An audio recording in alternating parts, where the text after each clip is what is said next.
Nous sommes sur le studio vidéo du Salon du handicap et de l'achat responsable et je suis avec Gérard Bruno, pardon, excusez-moi, de l'Obsar. Est-ce que vous pouvez nous dire ce qu'est l'Obsar ? Oui, volontiers. L'Obsar est une association d'acheteurs, une association publique-privée qui a pour, alors ça s'appelle l'Observatoire des achats responsables.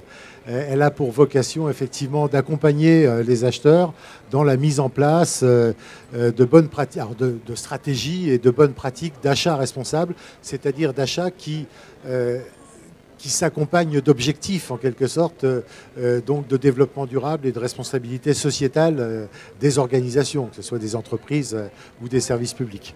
D'accord. Vous venez d'éditer un guide, le guide des achats responsables. Est-ce que vous pouvez nous en dire quelques mots ? Qu'est-ce qu'il répertorie ? Alors, le guide des achats responsables n'est pas une édition de l'Obsar. L'Obsar a participé. C'est une opération qui a été initiée par l'association Andeco, auquel l'Obsar participe. C'est dans nos politiques de partenariat.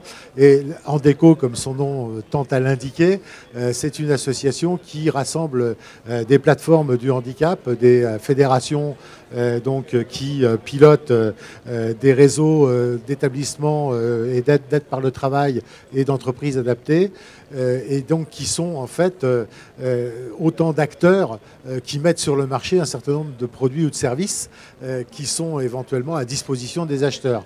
Et notre propos à travers ce guide, c'est effectivement de faciliter les rapports entre l'offre de ces établissements et la demande des acheteurs qui souhaiteraient promouvoir de bonnes pratiques d'achat auprès du secteur du handicap. Alors, quel conseil vous donnez, ou on va retrouver dans ce guide justement, aux entreprises pour bien travailler avec les ESAT ? Alors le premier conseil, c'est de savoir à qui il s'adresse.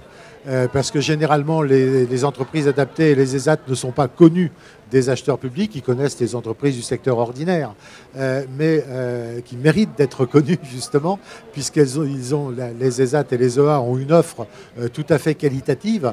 Et effectivement, la plateforme Andeco référence les plus de 2000 ESAT et EA en France, et donc par secteur d'activité, etc. Ce qui fait que les acheteurs peuvent tout à fait faire leur sourcing et aller chercher les solutions et les réponses en allant interroger cette plateforme, cette base de données.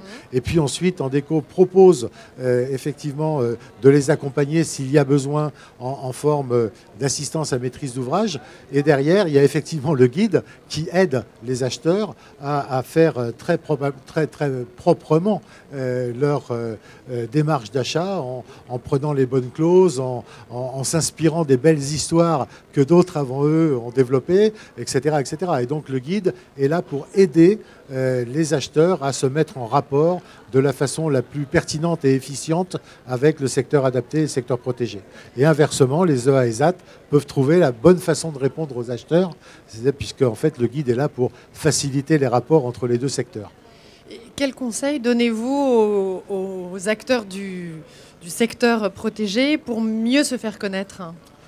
De se faire référencer d'abord, parce que généralement, mis à part les acheteurs locaux qui connaissent les ZAT du coin, en fait. De se faire référencer, se faire référencer dans la plateforme Andeco, et puis d'appartenir à des réseaux qui, eux, sont cités dans le guide et qui, de par cette appartenance, je dirais, donne confiance aux acheteurs, puisque la Maison d'Allos, c'est quand même une référence extrêmement intéressante au plan juridique, et donc ça sécurise la démarche des acheteurs, mais le fait d'appartenir à un réseau qui est cité dans ce guide, ça donne confiance effectivement aux acheteurs et qui peuvent par là même s'adresser plus facilement aux EA et aux ESAT qui sont référencés par leur réseau.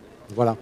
Dernier mot sur ce guide, où est-ce qu'on peut se le procurer ? Combien il coûte, s'il est payant ? Alors, il est effectivement payant et il s'achète dans toutes les bonnes librairies au prix public de 20 €.